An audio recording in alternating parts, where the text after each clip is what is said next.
Hi dear students, आपका स्वागत है क्लास 9th मैथ्स में। चैप्टर नंबर 9 सर्किल्स से रिलेटेड क्वेश्चन कर रहे हैं। सर्किल से रिलेटेड डिफरेंट थ्योरम को डिस्कस कर रहे हैं।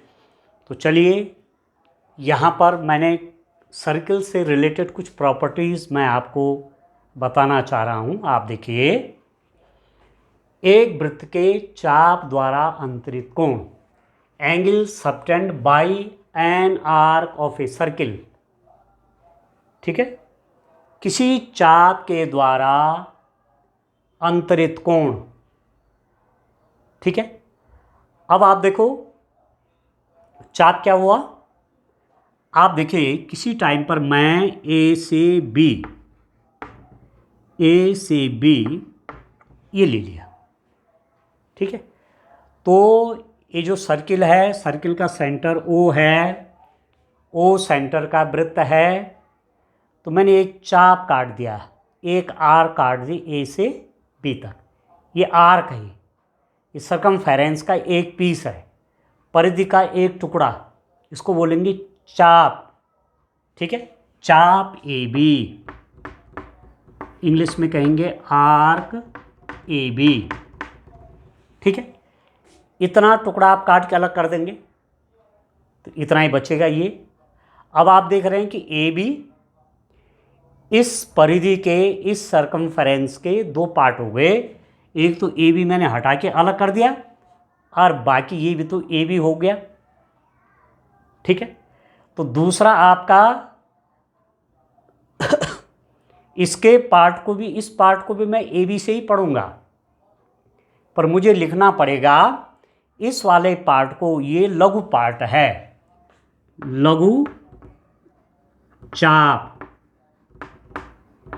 माइनर आर्क, माइनर आर्क लघु, ये छोटा है, ये वाला टुकड़ा बड़ा हो गया, और इसको बोलूंगा दीर्घ चाप, मेजर आर्क, नाम इसका भी ए बी है। ठीक है, दीर्घ चाप, मेजर आर्क, मेजर मतलब बड़ा वाला ये। अब इसने इस आर्क ए बी ने सेंटर पे कितना एंगल बनाया, मैं ए को ओ से जोड़ दूंगा और बी को भी ओ से जोड़ दूंगा। तो this arc A B subtend an angle A O B at centre. इस आर्क ए बी ने केंद्र पे कौन सा कोण बनाया, एंगल ए ओ बी। कोण बन गया सेंटर पर एंगल ए ओ बी। ठीक हो गया, तो इसको किसी टाइम पर आप लिख देंगे थीटा, और ए को मैंने बी से ज्वाइन कर दिया, तो इसको क्या बोलेंगे, यह है जीवा, कॉर्ड, जीवा कॉर्ड ए बी। अब दो चीज़ें आपको ध्यान रखनी है, आर्क ए बी, जीवा ए बी। जीवा सीधी रेखा होती है, ये लाइन सेगमेंट है। ठीक है, ठीक है ना, रेखा खंड है ये। जीवा क्या है, रेखा खंड है, और आर्क आपका इस रूप में होता है ये। ठीक हो गया, समझ गए आप। तो आर्क और जीवा, आर्क और कॉर्ड। ठीक है, जीवा और चाप में अंतर आपको महसूस कर देना है। ए बी क्या है, इसको बोलेंगे जीवा, ए बी जीवा है, और ये ए बी क्या है, ये चाप है, ये चाप है, ये चाप है, ये जीवा है। ए बी कॉर्ड है, इंग्लिश में ए बी को कॉर्ड कहेंगे, और इसको बोलेंगे आर्क, ए बी हो गया आर्क। ठीक हो गया, तो इसी से रिलेटेड हमको काम सीखना है, काम समझना है, क्या प्रॉपर्टीज है वो जाननी है। ठीक है, तो इस आर्क ने, अभी तक आप क्या पढ़ रहे थे कि कॉर्ड ने सेंटर पर कितना एंगल बनाया, अब क्या पढ़ रहे हैं, आर्क ने सेंटर पर कितना एंगल बनाया, इस चाप ने केंद्र पे कितना कोण बनाया, तो ए ओ बी। ठीक है, एंगल ए ओ बी। अब ध्यान दीजिए, आगे क्या है मेरे पास, ये भी आपको कंफर्म हो जाना है, लघु चाप, माइनर आर्क ए बी, क्योंकि छोटा टुकड़ा है और ये बड़ा टुकड़ा है ये। ठीक है, इसको बोलेंगे दीर्घ चाप या मेजर आर्क। तो इसने इसने सेंटर पे कौन सा एंगल बनाया, ये वाला है, ठीक है। इसका प्रतिवर्ती कोण, इसका रिफ्लेक्सिव एंगल पूरा तो कितना है 360, यदि इसने यहाँ पर 60 का एंगल बनाया तो 300 का है, इस दीर्घ चाप ने जो एंगल बनाया सेंटर पर, ठीक हो गया। अब चलिए यहाँ पर मैंने एक डिडक्शन लिखा हुआ है, यदि किसी वृत्त की दो जीवाएं बराबर हों तो उनके संगत चाप सर्वांग सम होते हैं। इस बात को, अब इस प्रॉपर्टी पर मैं आता हूँ, बड़े बड़े ध्यान से आप समझेंगे, फिर न्यूमेरिकल क्वेश्चन करना हमारे लिए क्या हो जाएगा, आसान हो जाएगा। आप ध्यान से समझिए ये सब चीज़ें, फिर जब आगे न्यूमेरिकल आएंगे तो आसानी से आप न्यूमेरिकल्स को सॉल्व कर लेंगे, ठीक है। तो पहले थ्योरी समझ लेनी चाहिए, चैप्टर की थ्योरी समझ में आ गई तो फिर न्यूमेरिकल उन्हीं पे डिपेंड होते हैं, जो प्रिंसिपल्स हैं, जो थ्योरम्स हैं, ठीक है। अब आप देखो, ये मेरे पास सर्किल है, ठीक है डियर स्टूडेंट, ये इसका सेंटर है। अब एक डिडक्शन देखिए क्या है, यदि किसी वृत्त की दो जीवाएं, जैसे मैं कहूं एक जीवा है ए बी, ठीक है, और दूसरी जीवा है सी डी, एक जीवा ए बी और दूसरी जीवा कौन सी है, सी डी, ठीक है। और यहां पर कहा जा रहा है कि जीवा A B is equal to जीवा सी डी, ये कहा जा रहा है। एक ही वृत्त है, इसमें दो जीवाएं, एक जीवा ए बी है और एक जीवा सी डी है, और कहा जा रहा है कि ए बी जीवा और सी डी जीवा की लंबाई क्या है, बराबर हैं, ठीक है। यदि किसी वृत्त की दो जीवाएं बराबर हों तो उनके संगत चाप, ठीक है, इस जीवा ए बी के संगत ये है चाप, ये आर्क ए बी, ये चाप है, ठीक है। और इस जीवा सी डी, इसके संगति ये वाला चाप है, ये, ठीक है। अब जीवा चाप, ठीक हो गया। यदि किसी वृत्त की दो जीवाएं बराबर हैं, जीवा ए बी और जीवा सी डी बराबर हैं, तो उनके संगत चाप सर्वांग सम होते हैं, ठीक है। यदि एक ही वृत्त में दो जीवाएं समान लंबाई की हैं तो उनके आर्क क्या होते हैं, सर्वांग सम होते हैं, मतलब आर्क भी बराबर होंगे। यदि मैं इतना पीस काटूंगा, ए बी आर्क का यहाँ से पीस काट दूंगा ये, और इस सी डी के ऊपर रखूंगा तो बिल्कुल इसके ऊपर आ जाएगा वो, क्योंकि जीवा ए बी और जीवा सी डी के आपस में बराबर हैं। तो मैंने इस जीवा ए बी के संगत जो आर्क है ए बी, इसको काटा और इस सी डी के ऊपर रखा, तो आप देखेंगे ए बी आर्क ने, ए बी चाप ने इस सी डी चाप को पूरा पूरा ढक दिया है। तब हम क्या बोलेंगे कि उनके संगत चाप सर्वांग सम होते हैं, चाप बराबर हो जाते हैं, जीवाएं बराबर हैं, चाप बराबर हो, ठीक हो गया। तो चाप बराबर है मतलब सर्वांग सम, एक के ऊपर दूसरा रख दिया तो एक दूसरे को ढक देगा, ठीक हो गया। तथा विलोमत है, या दूसरे रूप में इस बात को कहेंगे, कन्वर्सली कहेंगे कि यदि दो चाप सर्वांग सम है, हम कहेंगे चाप A B is equal to चाप सी डी। यदि ये वाला चाप और ये वाला चाप आपस में बराबर होंगे, सर्वांग सम होंगे, सर्वांग सम शब्द बोल रहा है, सर्वांग सम, दोनों चाप बराबर हैं, ए बी चाप सी डी चाप सर्वांग सम हैं, तो उनके संगत जीवाएं भी बराबर होते हैं। इसका मतलब कि जीवा A B is equal to जीवा सी डी होगा।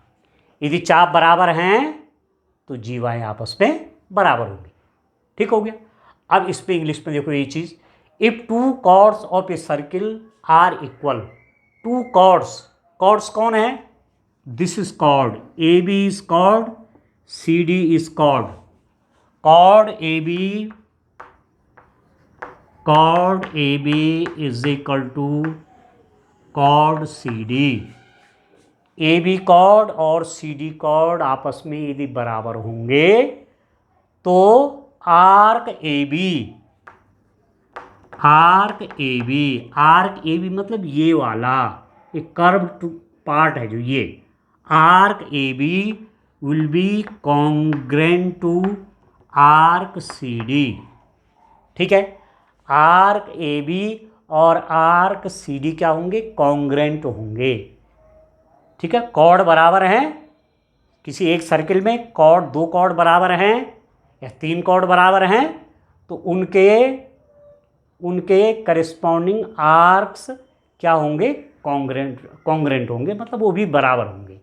कन्वर्सली इसी बात को दूसरे रूप में कहेंगे, conversely if two arcs are congruent, this arc A B and arc C D are congruent, this arc AB is congruent to arc CD, this implies that chord AB is equal to chord CD। इसका मतलब यह हो कि chord AB और chord CD बराबर है। ठीक है, तो एक चीज़ तो इसको आप ध्यान रखेंगे। चलिए अब एक बात बनी यहाँ लिखी हुई है, इसको भी समझ लेते हैं। ये क्या है डियर स्टूडेंट, आइए इसको देखते हैं। तो ध्यान से आप समझेंगे, थ्योरी ठीक से समझ लेंगे तो न्यूमेरिकल क्वेश्चन करने में भी आगे कोई दिक्कत नहीं आएगी। ठीक हो गया। अब चलिए क्या कह रहे हैं यहाँ पर देखते हैं। दूसरी बात क्या है हमारे पास, किसी वृत्त के सर्वांग समचाप या बराबर चाप केंद्र पर बराबर कोण अंतरित करते हैं। कॉन्ग्रेंट आर्क्स और equal arcs of a circle subtend equal angle eight the centre. अब दो आर्क हैं, जैसे मैं कहूं यहां पर एक आर्क है मेरे पास ए बी आर्क है। ठीक है, ये सेंटर है, आया समझ में। तो ए बी आर्क ने सेंटर पे कौन सा एंगल बनाया, ये वाला एंगल बनाया, ये बी पॉइंट है, ये माना सेंटर ओ है। तो इस ए बी आर्क ने सेंटर पर कौन सा एंगल बनाया, एंगल ए ओ बी। ठीक है, और एक दूसरी आर्क है वो भी इसके इक्वल है। किसके इक्वल है, यहां पर दिया हुआ है कि arc A B is congruent to arc C D.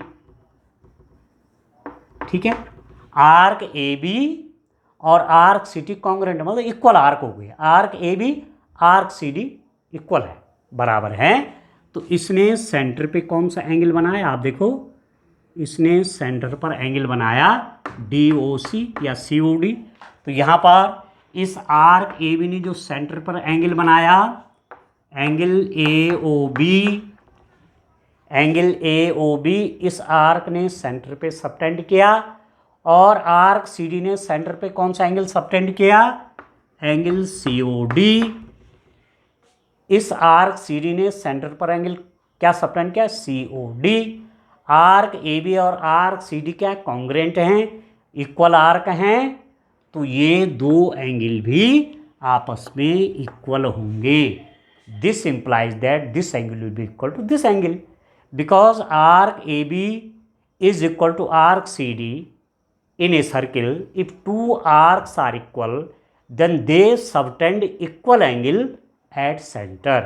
यदि दो चाप किसी वृत्त में बराबर हैं, ठीक है, एक चाप ए बी है दूसरा सी डी है, तो केंद्र पर भी बराबर कोण अंतरित करते हैं। इस ए बी ने सेंटर पर ए ओ बी एंगल बनाया, इस सी डी ने सेंटर पर सी ओ डी एंगल बनाया, तो ये वाला एंगल इस एंगल के बराबर होगा। ठीक है, और भी कुछ प्रॉपर्टीज लिखता हूँ और भी कुछ थ्योरम्स लिखता हूँ, आइए उनको देखते हैं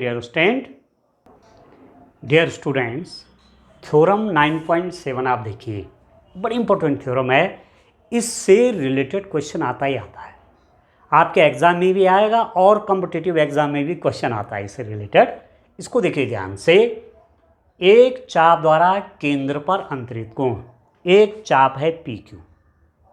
ठीक है, एक चाप पी क्यू है, इसने केंद्र ओ, सेंटर मैंने लिख दिया सर्किल का सेंटर है ओ, तो इस आर्क पी क्यू ने सेंटर पर एंगल बनाया पी ओ क्यू। यहाँ तक क्लियर। एक चाप द्वारा केंद्र पर अंतरित कोण वृत्त के शेष भाग के, अब देखो पी क्यू को छोड़ करके पी क्यू अलग कर लीजिए, बाकी शेष भाग कौन हुआ वृत्त का, ये वाला शेष भाग हुआ वृत्त के शेष भाग के किसी बिंदु पर, यहाँ पर हो, यहाँ पर हो, यहाँ पर हो, कहीं पर हो, किसी बिंदु पर अंतरित कोण का दुगना होता है। इस आर्क पी क्यू ने जो सेंटर पर एंगल बनाया और इस आर्क पी क्यू के अतिरिक्त भाग पर, जैसे मैंने पॉइंट ए ले लिया, इधर यहाँ पर ले सकता हूँ, यहाँ कहीं, यहाँ से लेकर यहाँ तक कहीं, तो जो ये एंगल बना, ये वाला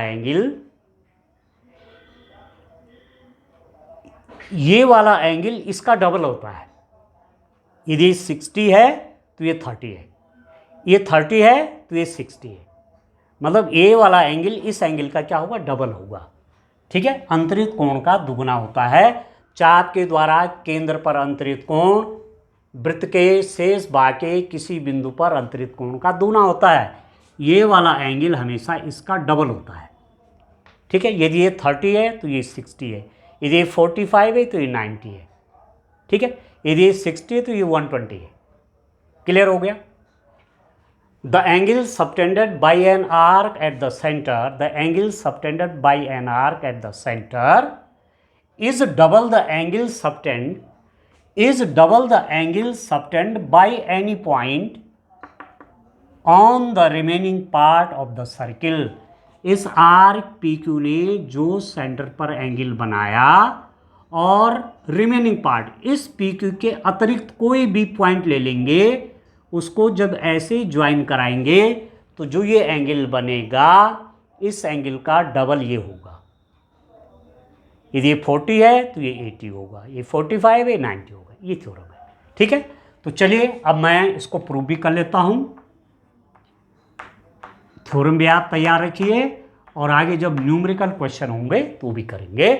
तो मैं क्या कंस्ट्रक्शन कर रहा हूं डियर स्टूडेंट, मैं इसको ज्वाइन करता हुआ मैंने ये खींच दिया है। ठीक है, इसको आगे मैंने बढ़ा दिया है और मैं कह रहा हूँ ये पॉइंट बी है किसी टाइम पर, ये सेंटर ओ है, ये पॉइंट बी तक मैंने इसको बढ़ाया। अब आप देखो आर्क या चाप पी क्यू द्वारा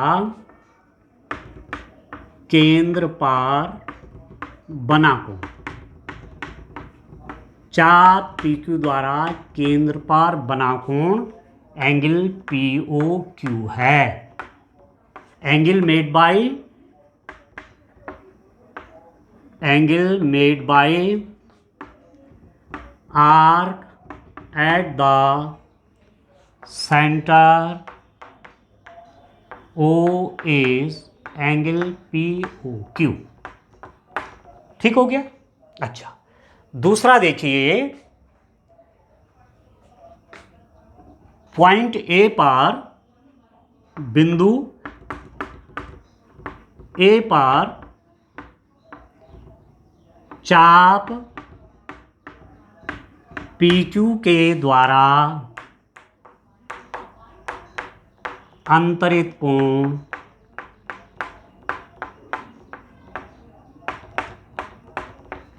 एंगल पी ए क्यू है। ध्यान से समझिए, द एंगल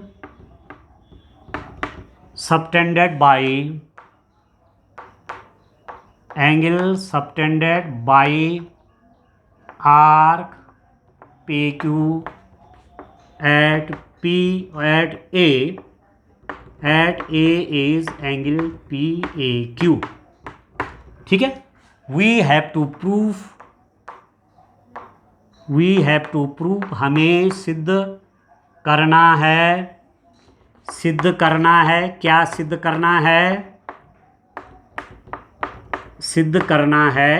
सिद्ध करना है डियर स्टूडेंट? कि angle P O Q is equal to 2 angle P A Q. ठीक है, एंगल पी ओ क्यू इस पी ए क्यू का डबल होगा। ठीक हो गया। अब मैंने कंस्ट्रक्शन कर दिया, ए से ओ को मिलाते हुए एक रेखाखंड खींचा बी तक। अब आप ध्यान दीजिए,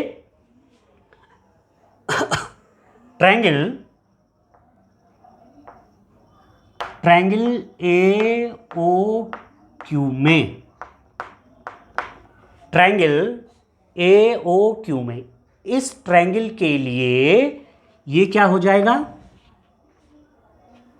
ध्यान दीजिए, इस ट्रायंगल के लिए इस एंगल को क्या बोलेंगे? बहिष्कोण, एक्सटीरियर एंगल। ठीक है, आपने पहले पढ़ा हुआ है, ये कोई ट्रायंगल है। ठीक है, इसकी किसी साइड को मैंने आगे बढ़ा दिया तो ये वाला जो एंगल कहलाता है, ये कहलाता बहिष्कोण, एक्सटीरियर एंगल। और ट्रायंगल का एक्सटीरियर एंगल अपने सामने पड़ने वाले दोनों अंतः कोणों के योग के बराबर होता है। त्रिभुज का बहिष्कोण अपने सामने पड़ने वाले दोनों अंतः कोणों के योगफल के बराबर होता है। Exterior angle of a triangle is equal to sum of two angle just opposite of this. ठीक है, इसके सामने पड़ने वाले ये वाला एक्सटीरियर एंगल किसके बराबर होगा? This plus this. ये थ्योरम आपने पहले पढ़ी हुई है। तो ये वाला एंगल क्या हो जाएगा? इस ट्रायंगल में मैंने इसकी साइड को आगे बढ़ाया तो ये वाला एंगल बन गया एक्सटीरियर एंगल, बहिष्कोण बन गया। तो मैं लिख दूंगा angle B O Q is equal to angle, इसके सामने पड़ने वाले दो कोण, ये वाला छूट जाएगा, इसके सामने जो पड़ने वाले हैं angle O A Q plus angle O Q A. B O Q is equal to O A Q, angle O A Q plus angle O Q ये इसका सम इन दोनों के बराबर होगा। अब दूसरी चीज़ आप देखिए कि एक्चुअली ये आइसोसेलेस ट्रायंगल है, ये समुद्रबाहु त्रिभुज है, क्योंकि ये वाली साइड इस साइड के बराबर है। ओ क्यू रेडियस है, ओ ए रेडियस है, ओ क्यू भी त्रिज्या है और ओ ए भी त्रिज्या है। तो त्रिज्याएं बराबर लंबाई की होती हैं। जब ये साइड इस साइड के बराबर है तो ये वाला त्रिभुज कैसा हो गया? समुद्रबाहु त्रिभुज, आइसोसेलेस ट्रायंगल हो गया ये, क्योंकि ये साइड और ये साइड इक्वल है। ठीक है, और आइसोसेलेस ट्रायंगल में आपने पहले पढ़ा हुआ है, समुद्रबाहु त्रिभुज में बराबर भुजाओं के सामने के कोण भी बराबर होते हैं। In isosceles triangle the angle just opposites of equal sides are also equal.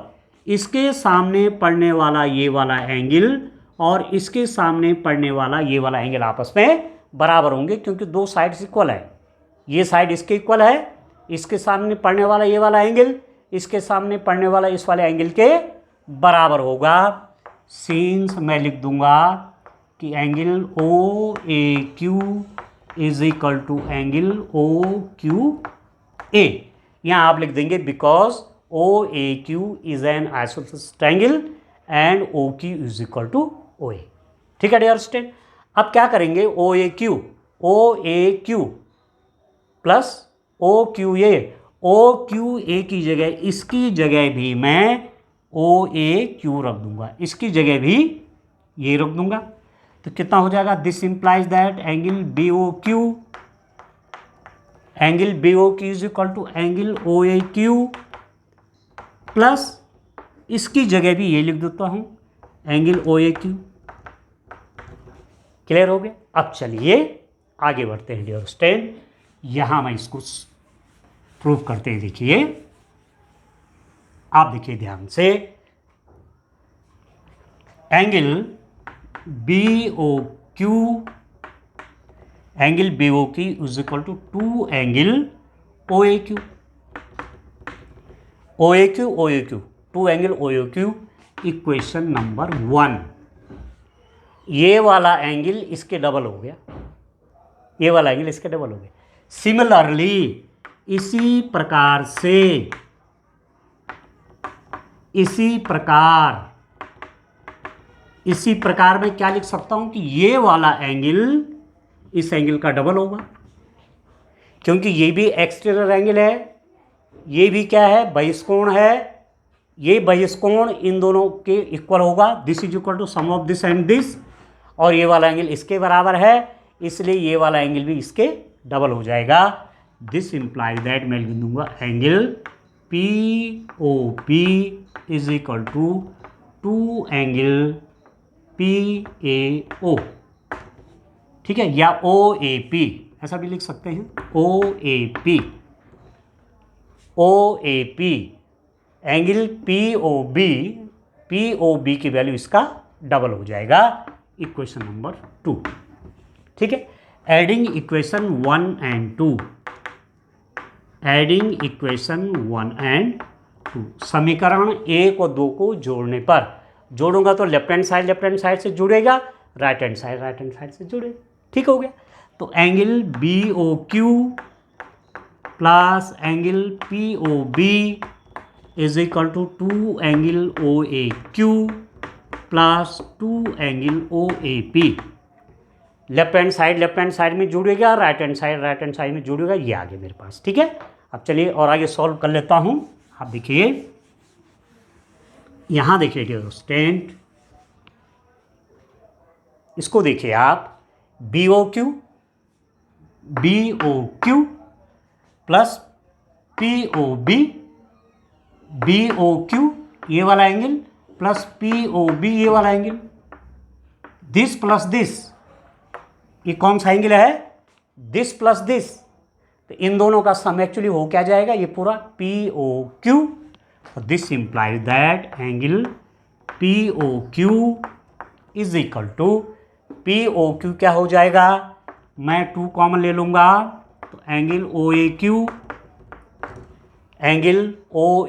2 मैंने कॉमन ले लिया, plus angle O A P, तो angle P O Q is equal to 2, देखो ओ ए क्यू ये वाला angle plus O A P ये वाला angle, this plus this, तो ये पूरा वाला हो गया, ये वाला एंगल प्लस ये वाला एंगल कौन सा, ये पूरा एंगल हो गया, और इसका नाम है पी ए क्यू।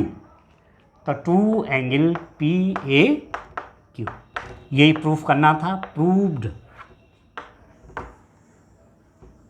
ठीक है। आपके समझ में आ गया कि सेंटर पर जो एंगल बनाया, ठीक है, सेंटर पर जो एंगल बनाया, इस आर्क पी क्यू ने सेंटर पर ये वाला एंगल बनाया था, एंगल पी ओ क्यू, और इस आर्क पी क्यू के अतिरिक्त किसी बिंदु ए पर इस आर्क ने जो एंगल बनाया उसका डबल, पी ए क्यू का डबल दुगना सेंटर पर ये वाला एंगल बनता है। तो इस आर्क पी क्यू ने जो सेंटर पर एंगल बनाया और इसी आर्क पी क्यू ने जो यहाँ पर एंगल बनाया, इसका डबल ये वाला एंगल होता है, सेंटर पर डबल एंगल बनेगा। यदि ये 30 है तो ये 60 होगा, यदि ये 35 है तो ये 70 हो जाएगा, ठीक है, यदि ये 60 है तो ये 120 हो जाएगा, ठीक है, ठीक है। चलो एक और प्रॉपर्टी देखते हैं, ठीक है डियर स्टूडेंट, बड़ा इंटरेस्टिंग है, फिर न्यूमेरिकल करने में आसानी हो जाएगी। थ्योरम 9.8 देखिए डियर स्टूडेंट, बहुत इंपॉर्टेंट थ्योरम है ये। एक ही वृत्तखंड के कोण बराबर होते हैं, angles in the same segment of a circular equal, ठीक है। मैंने ये आर्क पी क्यू ले लिया, ठीक है, आर्क पी क्यू ने सेंटर पर कौन सा एंगल बनाया, सेंटर ओ है, इसको मैंने यहाँ ज्वाइन किया, इसको मैंने यहाँ ज्वाइन कर दिया, तो इस आर्क पी क्यू ने सेंटर पर एंगल बनाया पी ओ क्यू, ठीक है। अब मैंने जो है इसके अतिरिक्त कोई 2 पॉइंट ले लिए, यहाँ मैंने ले लिए ए और बी, ये जो रिमेनिंग पार्ट है ना, इस आर्क के अतिरिक्त इसका रिमेनिंग पार्ट 2 पॉइंट ले लिए। इस पी क्यू ने यहाँ कौन सा एंगल बनाया, आप पी को ए से ज्वाइन करिए, पी को क्यू से ज्वाइन करिए, ठीक है। बी पर कौन सा एंगल बनाया, पी क्यू ने पी को बी से ज्वाइन किया, पी को क्यू से ज्वाइन कर दिया, इसको मैंने ओ लिख दिया। ठीक हो गया, ठीक है ना। इस पी क्यू आर्क ने सेंटर पर कौन सा एंगल बनाया, एंगल पी ओ क्यू। इस आर्क पी क्यू के द्वारा इस रिमेनिंग पार्ट पर, इस रिमेनिंग पार्ट के 2 पॉइंट्स पर कौन कौन एंगल बनाए, एंगल पी ए क्यू और एंगल पी बी क्यू। अब देखिए ध्यान से कि इनमें क्या रिलेशनशिप आता है। आप देखिए अभी हमने थ्योरम पढ़ी थी कि इस आर के द्वारा सेंटर पर बना एंगल और इस आर के द्वारा, इस आर के अतिरिक्त कोई बिंदु है उस पर बने एंगल का दोगुना होता है, इस एंगल का डबल ये वाला एंगल होता है। अभी तो पढ़ा ना।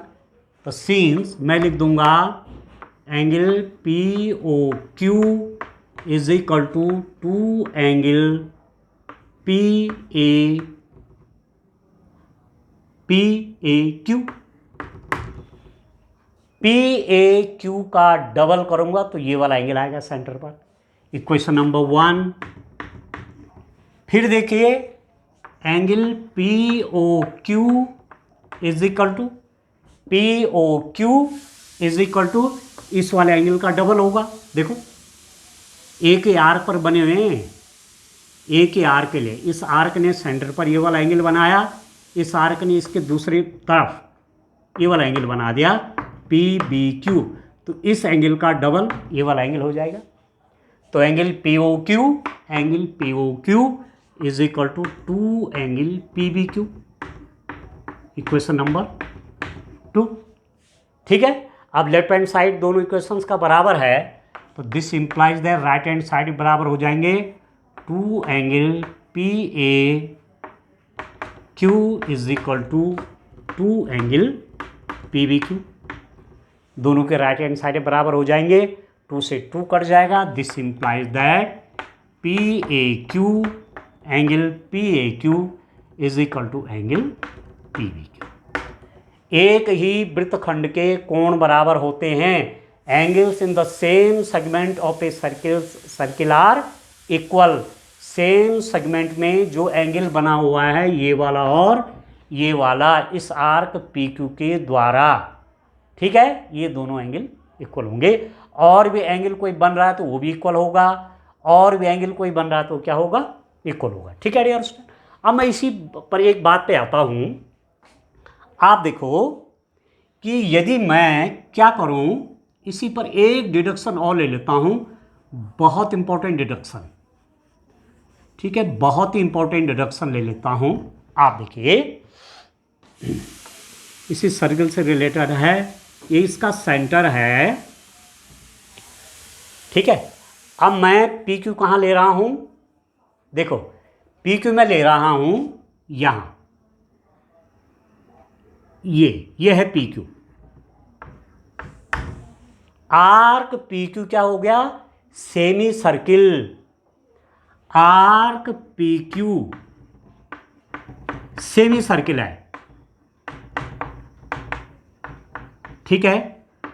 चाप पी क्यू क्या हो गया, अर्धवृत्त। ठीक है। चाप पी क्यू क्या हो गया, अर्धवृत्त हो गया। ठीक है। अब इसने सेंटर पे कौन सा एंगल बनाया, ये वाला, ये, और ये वाला एंगल कौन सा, ये तो स्ट्रेट लाइन में बना हुआ एंगल है। यदि मैं इसको कहूँ ये ओ है तो एंगल बना P O Q, straight angle हो गया।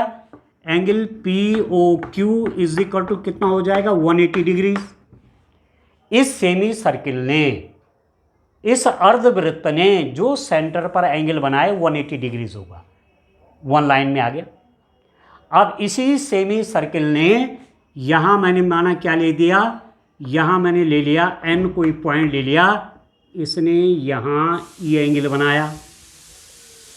इस सेमी सर्किल ने इस दूसरी तरफ क्या एंगल बना गया, पी एन क्यू। ठीक है।